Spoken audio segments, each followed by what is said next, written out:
നമസ്കാരം. എല്ലാ U K മലയാളികൾക്കും ഗുഡ് മോർണിംഗ് യുകെയുടെ മോർണിംഗ് ന്യൂസിലേക്ക് സ്വാഗതം.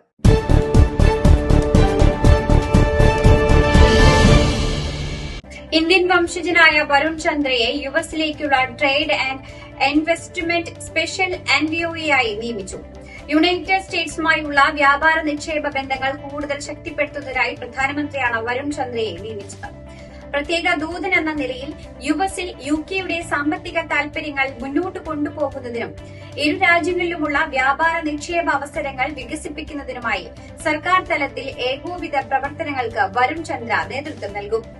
യുഎസിലെ ബിസിനസ് നേതാക്കളുമായി യുകെ സർക്കാരിന്റെ ഇടപെടൽ ശക്തിപ്പെടുത്തുക, FCDO, DBT, ട്രഷറി, യുഎസിലെ കോൺസുലേറ്റുകൾ എന്നിവയുമായി ചേർന്ന് മുതിർന്ന തലത്തിലെ ബന്ധങ്ങൾ ആക്സസ് വർദ്ധിപ്പിക്കുക, ഓഫീസ് ഫോർ ഇൻവെസ്റ്റ്മെന്റിനെ ഉപയോഗപ്പെടുത്തി പ്രധാന അന്തർദേശീയ നിക്ഷേപ പദ്ധതികൾ യുകെയിലേക്ക് ആകർഷിക്കുക, സർക്കാരിന്റെ ടാലന്റ് അജണ്ടയ്ക്ക് പിന്തുണ നൽകുക, യുഎസ് വിപണിയിലേക്ക് പ്രവേശിക്കുവാൻ ആഗ്രഹിക്കുന്ന ബ്രിട്ടീഷ് കമ്പനികളെ സഹായിക്കുക, എക്കണോമിക് പാർട്ണർഷിപ്പ് ഡയലോഗ്, ട്രേഡ് പാർട്ണർഷിപ്പ് ഡയലോഗ് എന്നിവയുൾപ്പെടെയുള്ള യുഎസ് വ്യാപാര ചർച്ചകളിൽ മുഖ്യ ഉപദേഷ്ടാവായി പ്രവർത്തിക്കുക തുടങ്ങി ചുമതലകളാണ് വരുൺ ചന്ദ്ര നിർവഹിക്കുക.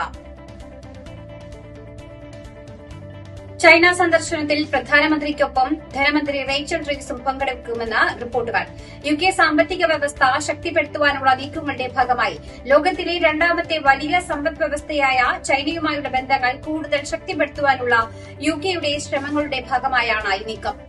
യുഎസും യൂറോപ്പും ഉൾപ്പെടുന്ന ട്രാൻസ് അറ്റ്ലാന്റിക് ബന്ധങ്ങളിൽ നിലവിൽ ചില സമ്മർദ്ദങ്ങൾ നിലനിൽക്കുന്ന സാഹചര്യത്തിൽ ചൈനയുമായുള്ള സാമ്പത്തിക വ്യാപാര ബന്ധങ്ങൾ പുനർനിർവചിക്കുവാനും വികസിപ്പിക്കുവാനുള്ള തന്ത്രപരമായ ശ്രമമായാണ് ഈ സന്ദർശനം വിലയിരുത്തപ്പെടുന്നത്.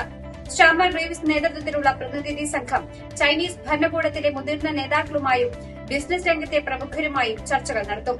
നിക്ഷേപം, വ്യാപാരം, ഫിനാൻഷ്യൽ സർവീസുകൾ, ഗ്രീൻ എനർജി, ടെക്നോളജി തുടങ്ങിയ മേഖലകളിൽ സഹകരണം വർദ്ധിപ്പിക്കുവാനാണ് സർക്കാർ ഇതിലൂടെ ലക്ഷ്യമിടുന്നത്. സമ്പദ് വ്യവസ്ഥയ്ക്ക് ദീർഘകാല വളർച്ച ഉറപ്പാക്കുവാനും തൊഴിൽ സൃഷ്ടിക്കാനും ഈ ചർച്ചകൾ സഹായകരമാകുമെന്നാണ് സർക്കാർ വിലയിരുത്തൽ.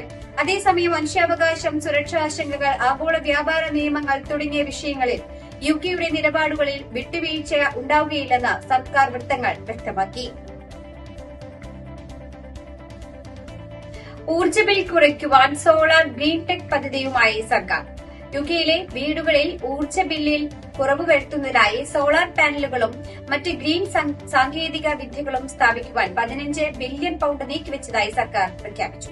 വളരെ നാളായി കാത്തിരുന്ന വാം ഹോംസ് പ്ലാൻ പ്രകാരം അടുത്ത 5 വർഷത്തിനുള്ളിൽ രാജ്യത്തുടനീളമുള്ള കുടുംബങ്ങൾക്ക് ഈ ധനസഹായം ലഭ്യമാക്കും.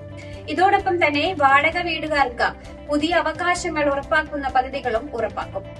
ഒരു റൂഫ് ടോപ്പ് റവല്യൂഷനാണ് സർക്കാർ ഇതിലൂടെ ലക്ഷ്യമിടുന്നത്. സോളാർ പാനലുകളുള്ള വീടുകളുടെ എണ്ണം 3 മടങ്ങ് വർദ്ധിപ്പിക്കുവാനും ഇന്ധന ദാരിദ്ര്യത്തിൽ കഴിയുന്ന 10 ലക്ഷം പേരെ അതിൽ നിന്ന് മോചിപ്പിക്കുവാനും ഇതിലൂടെ സാധിക്കും. പദ്ധതി നടപ്പിലാക്കുന്നതിലൂടെ അർഹരായ കുടുംബങ്ങൾക്ക് ആയിരക്കണക്കിന് പൌണ്ടുകളുടെ മൂല്യമുള്ള സോളാർ പാനലുകളും ഊർജ്ജക്ഷമമായ ഹീറ്റിംഗ് സംവിധാനങ്ങളും മറ്റ് ഗ്രീൻ സാങ്കേതിക വിദ്യകളും ലഭിക്കും. ഇതുവഴി ദീർഘകാലത്തിൽ ഊർജ്ജ ബിൽ ഗണ്യമായി കുറയ്ക്കാനാകുമെന്നാണ് സർക്കാരിന്റെ വിലയിരുത്തൽ.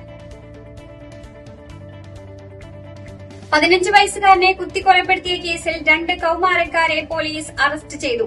15ഉം 16ഉം വയസ്സുള്ള 2 പേരെയാണ്, 2 ആൺകുട്ടികളെയാണ് പോലീസ് പ്രതി ചേർത്തത്. ഇവർക്കെതിരെ കൊലപാതക കുറ്റം ചേർത്തിട്ടുണ്ട്.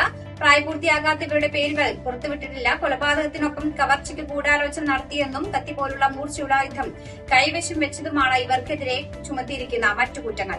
പ്രതികളെ ഇന്ന് ഗിൽഫോർഡ് മജിസ്ട്രേറ്റ് കോടതിയിൽ ഹാജരാക്കും. സംഭവസ്ഥലത്ത് പോലീസ് വിശദമായ അന്വേഷണം തുടരുകയാണ്. പ്രദേശത്ത് സുരക്ഷ ശക്തമാക്കിയതായും പൊതുജനങ്ങളിൽ നിന്ന് കൂടുതൽ വിവരങ്ങൾ ശേഖരിക്കുന്നതായും പോലീസ് അറിയിച്ചു. ഭാര്യയ്ക്കെതിരെ 13 വർഷക്കാലം തുടർച്ചയായി ഗുരുതരമായ ലൈംഗിക കുറ്റകൃത്യങ്ങൾ നടത്തിയ കേസിൽ മുൻ കൺസർവേറ്റീവ് കൌൺസിലറായ ഫിലിപ്പ് യങ് കുറ്റം സമ്മതിച്ചു. നിരവധി ബലാത്സംഗങ്ങൾ ഉൾപ്പെടെയുള്ള ലൈംഗിക അതിക്രമങ്ങൾ നടത്തിയെന്ന കുറ്റമാണ് ഇയാൾ കോടതിയിൽ ഏറ്റുപറഞ്ഞത്. ഇപ്പോൾ വിവാഹമോചിതരായ ഫിലിപ്പ് യങ്ങും ജോവാൻ യങ്ങും തമ്മിലുള്ള വിവാഹകാല കാലയളവിലാണ് കുറ്റകൃത്യങ്ങൾ നടന്നത്. ബലാത്സംഗം, ലൈംഗിക അതിക്രമം, ശരീരത്തിലേക്ക് കടന്നുകയറി ആക്രമിക്കൽ, ഒളിഞ്ഞുനോക്കൽ, ബോധം കെടുത്തുന്ന വസ്തുക്കൾ നൽകി ആക്രമിക്കൽ തുടങ്ങിയ കുറ്റങ്ങളാണ് ഇയാൾ സമ്മതിച്ചിട്ടുള്ളത്. 49 വയസ്സുള്ള ഫിലിപ്പ് യങ് മുമ്പ് സ്വീഡനിൽ താമസിച്ചിരുന്നുവെങ്കിലും ഇപ്പോൾ ലണ്ടനിലെ എൻഫീൽഡിലാണ് താമസം. അതേസമയം കുട്ടികളുടെ അശ്ലീല ചിത്രങ്ങൾ നിർമ്മിച്ചതും കൈവശം വെച്ചതുമായ കുറ്റങ്ങൾ ഇയാൾ നിഷേധിച്ചിട്ടുമുണ്ട്.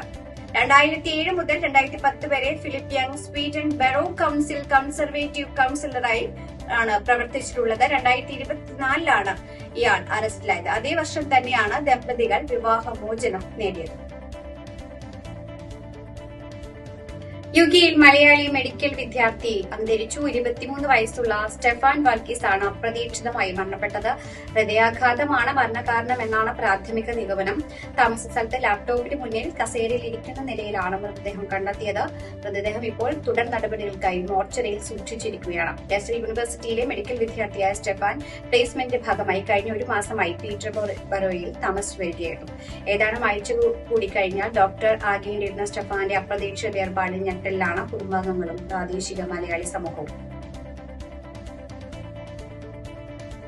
യുകെയിൽ മലയാളി മരണപ്പെട്ടു. ചർഫീൽഡിലെ ബോൾസോവറിയിൽ കുടുംബമായി താമസിച്ചു വരികയായിരുന്ന കോട്ടയം പള്ളം സ്വദേശി ജേക്കബ് ലിജു ജോർജാണ് മരണപ്പെട്ടത്. 47 വയസ്സായിരുന്നു. ഭാര്യ നൈറ്റ് ഷിഫ്റ്റിന് പോയ ശേഷം രാത്രിയിൽ ഉറങ്ങാൻ കിടന്ന ലിജുവിന് ശാരീരിക ബുദ്ധിമുട്ടുകൾ അനുഭവപ്പെടുകയായിരുന്നു. തുടർന്ന് വൈദ്യസഹായം തേടിയെങ്കിലും ജീവൻ നിലനിർത്തുവാൻ സാധിച്ചില്ല. 2.5 വർഷം മുൻപാണ് സ്വകാര്യ നഴ്സിംഗ് ഹോമിൽ ജോലി ലഭിച്ചതിനെ തുടർന്ന് ഭാര്യ ലിൻസി ഫിലിപ്പിനൊപ്പം ജേക്കബ് ലിജുവും യുകെയിലെത്തുന്നത്. റയാൻ ജോർജ് ജേക്കബ്, റിമ റേച്ചൽ ജേക്കബ് എന്നിവർ മക്കളാണ്. സംസ്കാരം പിന്നീട്.